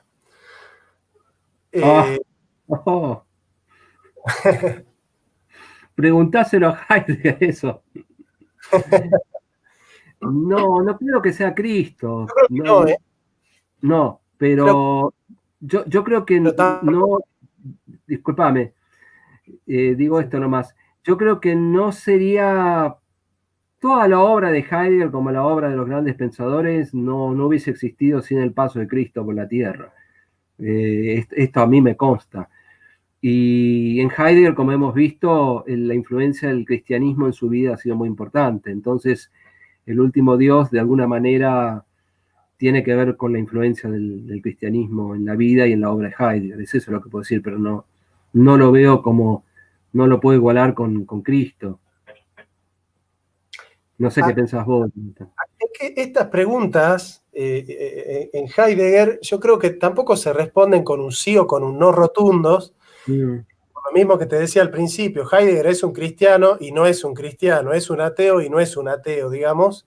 Me parece que Heidegger está como rehusándose a dejarse atrapar por el sí y el no, de alguna manera, ¿no? Ese juego que en Deleuze es muy importante y en Nietzsche, ¿no? El juego del sí y el no, que me encanta pensar metafísicamente el sí y el no, la negatividad, la positividad. Yo creo que, y siguiendo un poco a Joseph Campbell, Sí. creo que Cristo, Yahvé, Buda y todos estos dioses como Alá son máscaras del último Dios. Y Heidegger explica, el último Dios no es el último de una sucesión de dioses temporales, es el último en cuanto a ultimidad, es decir, como si de repente la divinidad tuviese capas, tuviese tipo de máscaras, digamos, con las cuales se va fenomenizando, en el sentido hegeliano, digamos. Y Heidegger nunca dice que Cristo no es Dios, Heidegger no habla nunca en contra del Dios cristiano, Heidegger no dice que los cristianos son unos tontos. Lo que hace Heidegger es decir, bueno, está bien Cristo, está bien Yahvé, está bien la teología cristiana, no hay problema. El tema es que se están relacionando con el Dios óntico, es decir, cuando dijeron Dios es, han entificado a Dios y se están relacionando con un Dios fabricado por la subjetividad o por la conciencia o por el ortótex, digamos, o por la representación subjetiva. De tal manera que ese elemento apropiador, que es el último Dios, definitivamente se sustrae a toda conceptualización, se sustrae a toda determinación, digamos, ¿no? A toda positividad, a toda resolución. Entonces, de alguna manera, yo creo que ese último Dios es esa instancia en la cual lo único que cabe es el silencio, digamos, ¿no? Sí, no, aparte, perdóname, él lo dice claramente, esto lo nombramos, es el totalmente otro ante los idos, sobre todo ante el cristiano.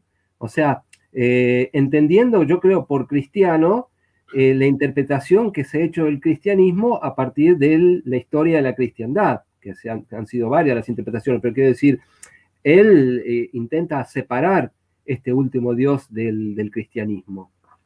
Claro. Pero bueno, hay que ver hasta qué punto no hay una influencia oculta del cristianismo heideggeriano en esta figura del último Dios. Bueno, mira, yo interpreto a Heidegger a veces como un cripto cristiano, porque el cristianismo tiene esta estructura. Dios crea el universo distinto a él, pero siendo parte de él, participando de él, crea al hombre en una relación dialogística con Dios. El hombre por el pecado come el fruto prohibido. San Agustín dice, comer el fruto prohibido es adueñarse del criterio de validez, es adueñarse del criterio de valor, es decirle a Dios, ya no sos vos el que va a decir qué es bueno y qué es malo, sino nosotros los Dasein, digamos. En ese sentido, yo pienso que el Dasein está destituido de la gloria de Dios, del último Dios, en el sentido de que ha caído de una relación de cercanía con el ser por haberse apropiado en el jardín del Edén del criterio de valor. En el criterio de valor ha construido al Dios como el ser, es decir, como aquel Dios que está disponible a la técnica de la fe. Y yo creo que Cristo lo que nos viene a revelar es justamente esa cara misteriosa de Dios, que nos revela el misterio del reino de Dios. En ese sentido, yo creo que Heidegger sigue la misma estructura: apertura, cercanía del ser, caída, desierto, redención, llegada del último Dios, silencio, digamos. Yo pienso que esa estructura del cristianismo está presente en Heidegger, pero solo como estructura formal. Sí, sí. El pensamiento en Heidegger no tiene nada que ver con el contenido cristiano, digamos. Román Capa nos dice, Ricardo, a mí me resuena eso de evento a una buena nueva meta teológica. ¿No trata Heidegger de escapar de la teología? Sí y no, o sea, sí en el sentido tradicional, porque la teología sería deudora de esta historia de la metafísica, a la cual habría recaído el olvido, el pensamiento que olvida el ser.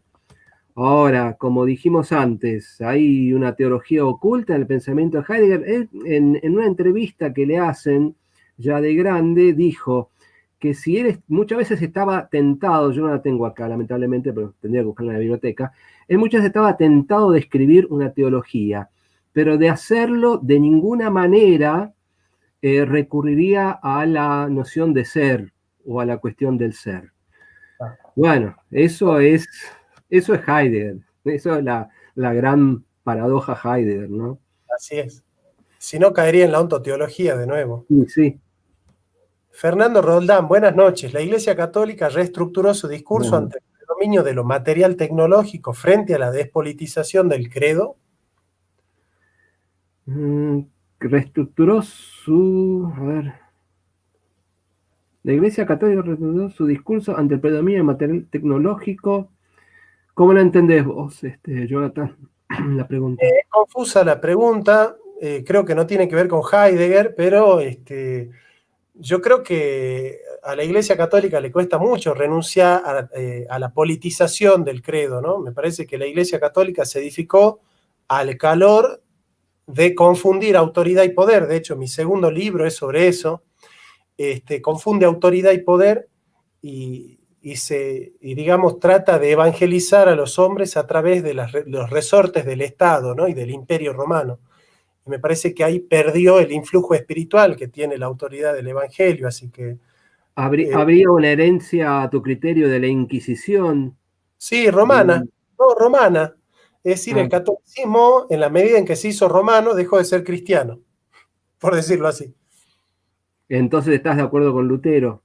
Sí, sí, de hecho soy luterano, exacto. Está bien. Bueno, a ver, subamos porque hay otra acá de Michael. Gracias. Hombre, ¿puede hacerse un símil entre este totalmente otro para los idos con el gran otro lacaniano, es decir, el estructurante, el yo que es el que es, o el Dios de los filósofos del saber? Qué buena pregunta. Sí, yo no manejo mucho Lacan, para ser honesto, manejo muy poco, pero según lacanianos inteligentes que he escuchado, De hecho, la fundación del Centro Psicoanalítico Argentino, todos los años, no sé cómo será por el tema de la pandemia, hace un evento y donde relaciona el pensamiento de Heidegger con el de Lacan.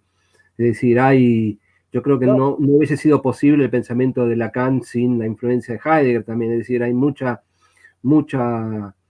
influencia heideggeriana sobre Lacan. Y posiblemente yo diría que totalmente otro, con el gran otro lacaniano tienen que ver, pero no estoy en condiciones de dar una De hecho, respuesta. Lacan fue a visitar a Heidegger, ¿no? A la Selva Negra. Sí, hay una anécdota muy graciosa que estuvieron con sus respectivas esposas después en un viaje, bueno, no viene al caso, pero bueno, que no se llevan muy bien al parecer. Si conceptualizamos la posibilidad de un Dios, también aceptaríamos con otra angustia aparte de la muerte. Perdón, también estaríamos con otra angustia aparte de la muerte. ¿Y cómo es la relación nada, angustia, muerte, Dios? Ah, muy bueno. Uf. Está bueno. Este Hitler es picante. Sí. Mira, yo pienso que la nada tiene dos horizontes temporales, el advenir y el pasado. En el pasado la nada nadea o se presentiza como culpa, como una culpa originaria que nos remite, nos ata, digamos, al pasado, y en el futuro la nada se presentiza como angustia o como miedo a la muerte. Yo creo que la nada está tensionada hacia adelante como miedo a la muerte o angustia. La angustia es la nada de adelante, digamos, y la culpa es la nada de atrás. Pero bueno, Ricardo, no sé cómo lo ves. Sí, el tema de la nada, perdón, de la muerte tiene que ver, primero hay que separar la muerte, el ser para la muerte en Heidegger, ya desde el ser y tiempo, de lo que es, y él mismo lo dice, de lo que es la muerte considerada desde la ciencia, sobre todo desde la biología. El tema de la muerte nos indica más bien la finitud. Por otro lado, me acuerdo que tengo un título de un texto en alemán, que es una pregunta que se denomina el libro Sein ist tot, que es decir, ser es la muerte.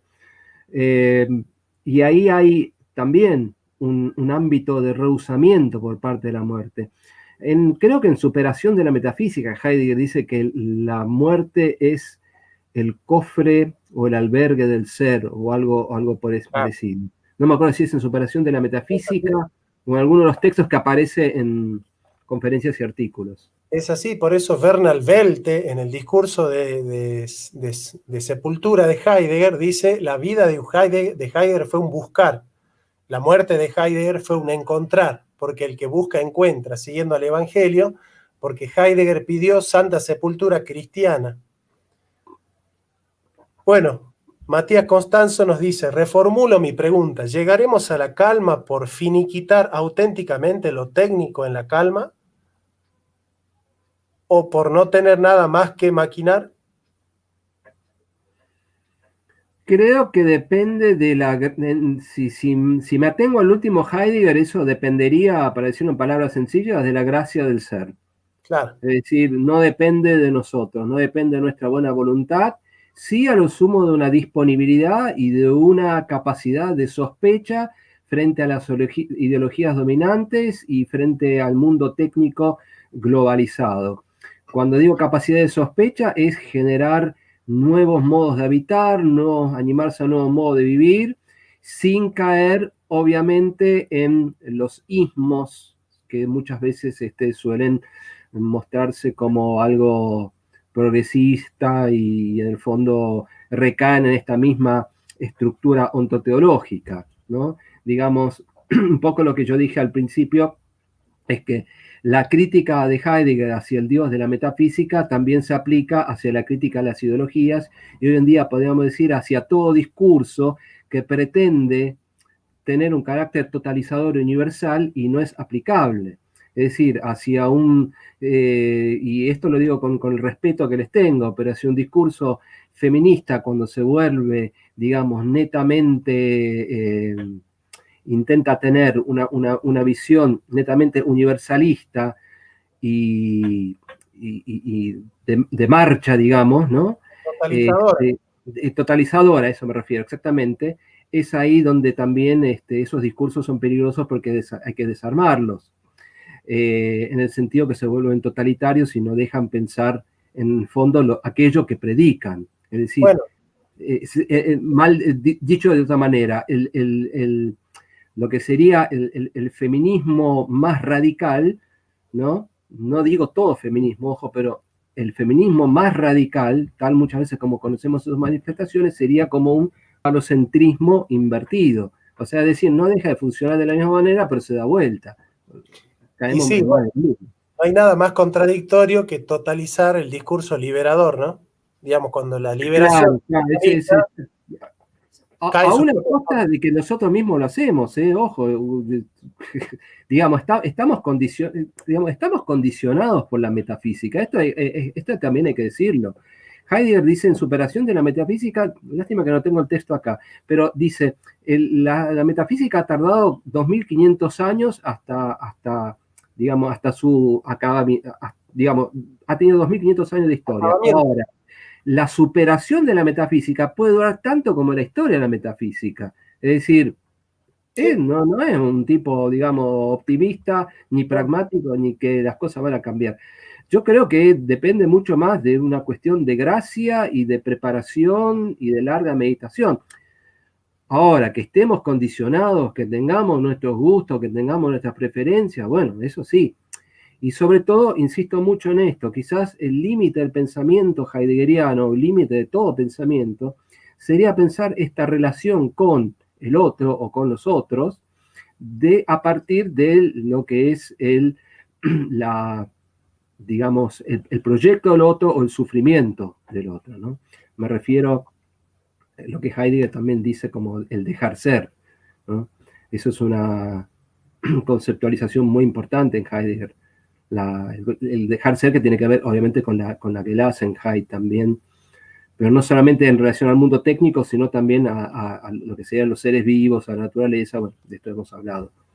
Pero estamos siendo condicionados y nos va a costar mucho salir del pensamiento metafísico. El tema es, una cosa es saber que se está condicionado y se está tratando de salir, y otra cosa es no darse cuenta de esto y seguir reivindicando el pensamiento metafísico. Ya hay dos cuestiones muy diferentes. Y bueno, ¿sí? Mirá.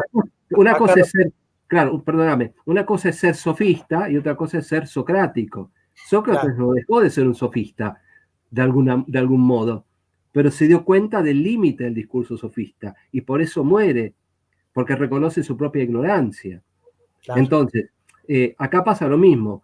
Una cosa es reconocer que estamos siendo condicionados por los discursos metafísicos y que esta pretensión de universalidad, ya sea, no sé, de cualquier índole que tenga política, es casi irremediable, es muy difícil correrse, pero reconocer esos límites, y otra cosa es no darse por eludido y pensar que, bueno, que determinada corriente feminista, o que liberal, o que marxista, o que nacionalsocialista, o que X, tiene la solución universal de los problemas. Y no. No hay ismo. Bueno, es que si hay ismo, recaemos en la metafísica, diría Heidegger, recaemos en la ontoteología. Por eso digo, esto es aplicable en un sentido muy amplio. Y la metafísica puede durar tanto como la sombra de Dios, ¿no es cierto? En Nietzsche, ¿no? Sí. Tal cual. Sí, si te parece, le damos un cierre a esto. Dale. Podríamos decir que la figura de Dios en Heidegger es una figura transversal a todo su pensamiento. Se rehúsa a ser conceptualizado, es decir, Heidegger es muy difícil que haga una filosofía positiva en el sentido de poner sobre la mesa todos los elementos para jugar al ajedrez. Me parece que Heidegger lo que está haciendo es justamente tratando de retasear el lenguaje, utilizándolo de una manera mucho más precisa, mucho más simple, pero mucho más difícil, dice Heidegger, que es el lenguaje de la poesía, ¿no? O sea, creo que en la vida cotidiana, y siguiendo a Hölderlin, dice Heidegger, en la vida cotidiana usamos un lenguaje común, del sentido común, porque son relaciones superficiales, pero en la vida humana también hay relaciones profundas que requieren un lenguaje mucho más profundo, mucho más preciso, y bueno, los cambios en el lenguaje nos remiten, ¿no?, a esta necesidad de habitar poéticamente el mundo, que no tiene nada que ver con cómo los pensadores del Mayo francés han entendido esto de habitar poéticamente el mundo, sino con un estar abiertos a la voz del ser, en una solicitud del pensar y en un cuidado del decir, que no es un cuidado de las letras, porque Heidegger dice, necesitamos más cuidado de la palabra, pero menos literatura, más cuidado del pensar, pero menos lógica, ¿no es cierto? Más apertura y menos técnica. Así que me parece que entender este habitar en el mundo como una manera de renovar la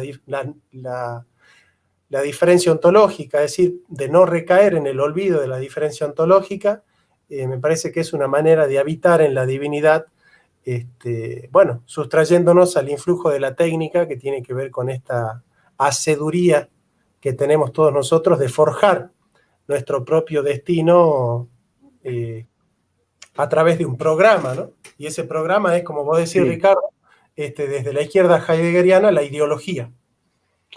Sí, yo diría que Heidegger es un pensador que se anima a replantear nuevamente el tema de Dios en un mundo desacralizado, en un mundo donde el hombre no encuentra su desarraigo, y que son temas que a él le preocupan ciertamente desde sus inicios, digamos, de su pensamiento, que retoma la cuestión de Dios nuevamente en un mundo signado por la tecnociencia, por el pensamiento positivista, por un mundo donde la técnica se ha vuelto global, donde nosotros ya dependemos de la técnica, y donde no se trata de rehusarse ni de negarla, sino que se trata de pensarla en su esencia, con el propósito de no quedar atrapados por un funcionamiento que nos enajena de esta misma técnica.